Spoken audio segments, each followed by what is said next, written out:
নমস্কার, আমি ঝুমু পলি। পলিগ্রিলে আপনাদের সবাইকে স্বাগত।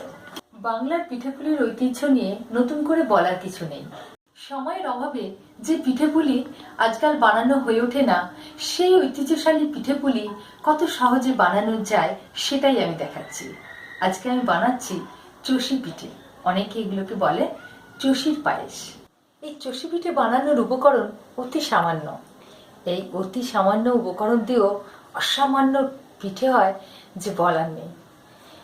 এই জন্য আমি নিচ্ছি 1 কাপ কামিনী আতপ চালের গুঁড়ো, ব্যাস। আর তার সাথে খুব সামান্য একটু লবণ। এবার এটা একটু গরম জলে মেখে নিতে হবে। গরম জল হাত দেওয়ার দরকার নেই, একটু চামচ দিয়ে প্রথমে নেড়ে নিতে হবে। অল্প অল্প গরম জল দিয়ে ব্যাস একটু টাইট ডো বানাতে হবে।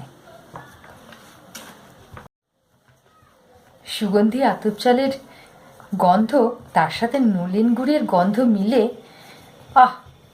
দারুণ। ব্যাস টাইট ডো রেডি। এই যে এরকম দেখতে হবে।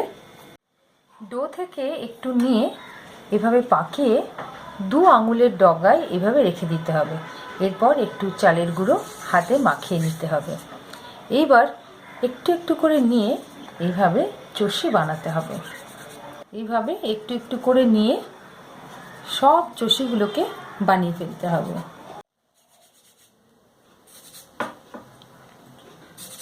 এইভাবে আমি সবগুলো বানিয়ে নিয়েছি। দেখলেন কত সহজে বানানো হয়ে যায়।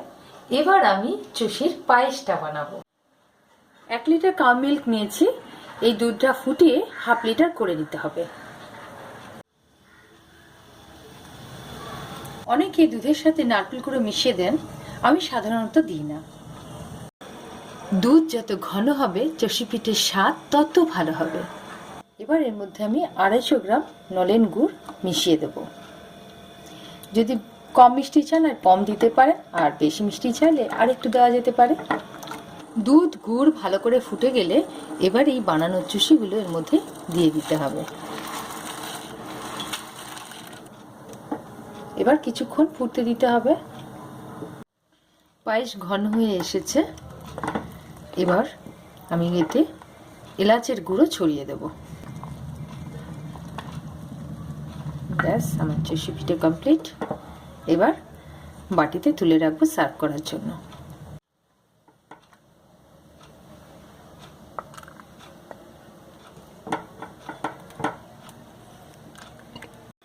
যারা পিঠেপুলি বানাতে জানেন তাদের কাছে আমার অনুরোধ, সময়ের অভাবের অজুহাতে বাঙালি পরম্পরাকে নষ্ট হতে দেবেন না।